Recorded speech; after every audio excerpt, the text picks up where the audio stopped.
안녕하세요. 바른투자 커뮤니티 주식부자 양성소 멘토를 맡고 있는 이빨톡톡입니다.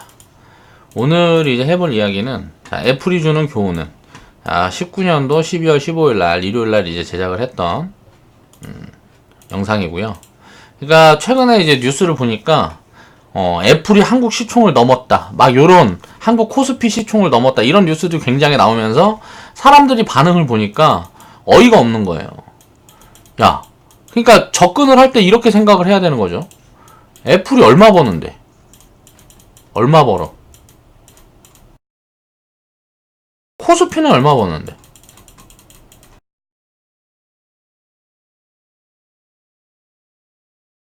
그러면 주식이라는 거는 예를 들어서 가치에 연동돼서 움직인다는 걸 깨닫지 못하고 있는 거예요. 주가라는 거는 결국은 가치에 연동해서 움직인다는 걸 깨달은 사람들은 이걸 보면 어떻게 생각을 해야 될까요? 야, 코스피 정말 싸다. 애플은 비싸네. 근데 사람들은 뭐라 그럴까요? 야, 애플 사야 된다. 한국은 답이 없다. 미래가 없어라고 이야기를 한단 말이에요. 그래서 그런 말을 하는데 그렇게 접근을 하기 때문에 주식 투자라든가 금융 인식이 한국이 바닥인 거예요. 자, 거기에 대한 이제 근거를 오늘 한번 이야기를 해보려고 이런 주제를 가지고 나왔어요. 애플이 주는 교훈. 그게 뭘까? 뉴스를 보니까 애플홀로 시총이 1400조다. 코스피는 다 합쳐도 1380조밖에 안 된다. 코스피의 굴욕 하면서 막 언론에 엄청 나온단 말이에요. 애플이 코스피 시총이 넘자 뭐 이런 거는 뭐 이해고. 이제 그러니까 애플이 코스피보다 시총이 높다. 우리나라 기업들, 큰 기업들 전체를 합해도 애플 하나만 못하다라는 식으로 얘기를 한다고. 근데 우리나라 기업들이 그렇지 않아요. 굉장히 잘하고 있어요. 요런 프레임에 넘어가지 말라고 오늘 이야기를 한 거란 말이에요. 오늘 이런 주제를 가지고 나온 거란 말이에요. 애플이 한국 코스피 시총을 넘었다고? 그러면 한국은 미래가 없어라고 생각하면 안 된다는 거예요. 이건 멍청한 분석이라는 거죠. 진짜 그럴 만큼 애플이 돈을 많이 버나? 한국에 있는 코스피에 상장되어 있는 기업들을 합한 거 이상으로 애플이 돈을 많이 버나를 봐야죠. 애플의 가치가 그렇게 우수한가?를 봐야죠. 우리가 단순하게 생각해보면 저도 이제 좀 이상했던 부분이 있는데 저는 애플이 삼성전자보다 돈을 못 버는 줄 알았거든요. 근데 이게 분석을 해보니까 그렇지 않은 거죠. 이 전에도 물론 그런 것들은 이 전에 알았지만 애플이 얼마나 버냐 보니까 600억 달러 정도를 법니다. 1년에. 근데 우리나라 삼성전자 같은 경우는 400억 달러 정도를 벌어요. 이건 이제 2018년도 기준이에요. 2017년도에는 이 400억 달러가 200억 달러로 내려왔죠. 물론 그래요. 그렇지만 이 상황을 보면 400억 달러 볼 때 2018년도를 기준으로 봤을 때 삼성전자가 코스피에서 차지하는 비중이 25%에서 30% 정도 됩니다. 그런데 한국 코스피 순이익이 1200억 달러라고 볼 수 있는 거죠. 그러면 한 요 정도 버니까 이때 당시에 2018년도에는 한국 코스피 기업이익이 145조 정도 나왔어요. 근데 지금 2019년에는 한 110조 정도 추정이 됩니다. 원래 95조 정도 예상이 됐었는데 이 하락폭이 주가는 이제 이게 반영이 됐죠.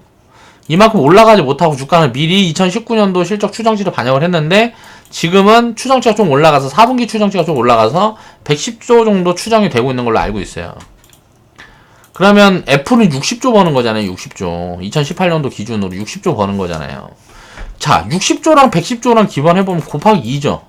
그러면 한국 코스피가 아까 어땠어요? 이 앞에서 보니까 자, 1380조야. 1380조인데 애플은 시총이 1400조야. 자, 애플은 얼마나 비싸다는 거야. 60조를 벌고 있는데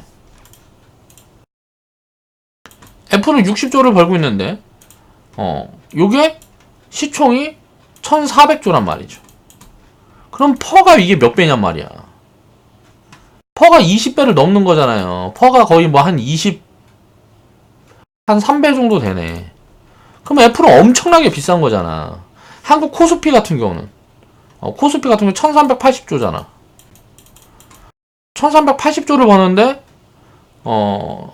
지금 시총이 1380조인데 우리나라가 버는 돈이 얼마냐 보니까 110조를 벌어. 그럼 퍼가 몇 배예요?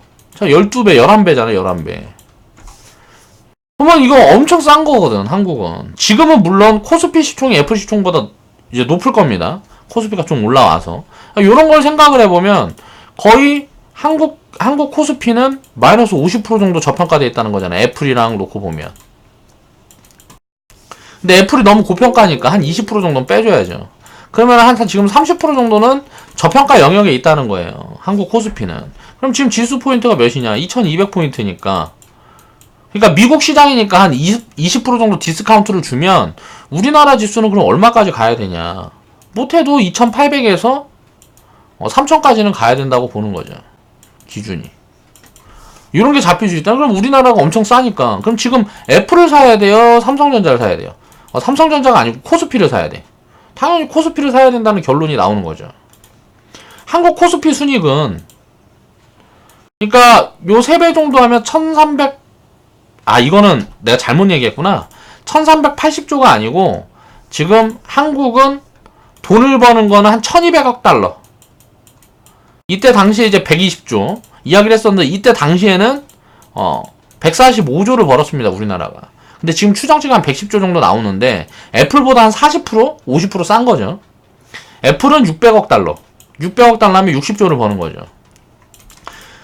그래서 여기에서도 이제 생각을 했더니 야, 삼성전자가 휴대폰 1위에요. 갤럭시가 전세계 휴대폰 판매량이 1위라고. 애플은 2위야. 근데 애플이 왜 돈을 많이 벌지? 난 이게 처음에는 이해가 안 됐거든. 그리고 삼성은 반도체도 있어. 휴대폰만 파는 게 아니고 반도체도 있어. 애플은 그것도 없는데? 근데 왜 애플이 이렇게 삼성보다 돈을 많이 벌지? 한 50%씩이나 왜 더 벌지? 라는 생각을 했었는데 정말 어리석은 생각이었죠. 소프트웨어가 자, PC라든가 뭐 노트북이라든가 뭐 휴대폰에 들어가는 소프트웨어를 우리나라는 보면 구글 안드로이드를 사용하는데 애플은 자체를 쓰죠. 그러니까 우리는 구글에서 돈 주고 사와갖고 삼성전자는 뭐 이런 걸 만든단 말이에요. 휴대폰에다 구글 무슨 뭐 깔고 이것저것 깔아갖고 팔고 하는데 이제 애플 같은 경우는 자, 소프트웨어를 다 자체 소프트웨어를 쓰기 때문에 요 부분에서 이익이 많이 찍힐 수 있겠구나 라는 생각을 하는 거죠.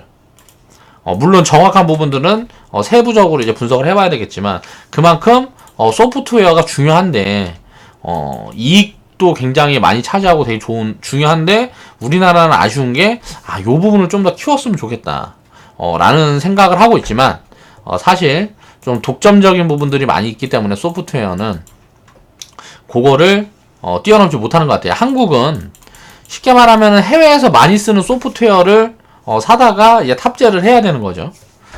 우리나라에서 소프트웨어를 만들어서 유럽에 판다 그러면 기존에 구글 소프트웨어에 뭐라 그래야 되지? 그게 돼 있는 사람들이 적응이 돼 있는 사람들이 우리나라 소프트웨어를 쓸 리가 없기 때문에 경쟁하기가 힘들겠죠. 예, 그런 부분들이 좀 아쉬운 부분들이 있다. 우리나라는 내수 시장이 작기 때문에 자 그런 한계점들을 가지고 있으면서도 삼성전자가 글로벌에서 이 정도 해준다는 거는 정말 어마어마한 겁니다. 우리나라 사람들은 삼성전자를 많이 사랑해야 돼요. 그리고 자부심을 가져야 되고. 그러니까 애플이 주는 교훈은 이런 것들을 보면서 이런 프레임에만 놀아나지 말라고. 가격이라는 건 이렇게 될 수 있죠. 그러면 이건 간단한 거예요. 뭐냐면은 정리를 해보면 저평가, 싸다. 애플은 비싸다. 그러면 우리가 가격 논리에 접근해서 뭘 사야 돼요? 코스피를 사야 된다는 거예요. 애플을 사는 게 아니고. 애플은 가지고 있으면 팔아야 되겠죠. 요런 개념으로 접근을 해야 된다. 가치에 기반을 해서 접근을 해야 되는 게 주식 투자라는 거를 이해를 하고 결국 이 가치 연동이 될 수밖에 없다라는 부분들을 이해를 해야 된다는 거죠.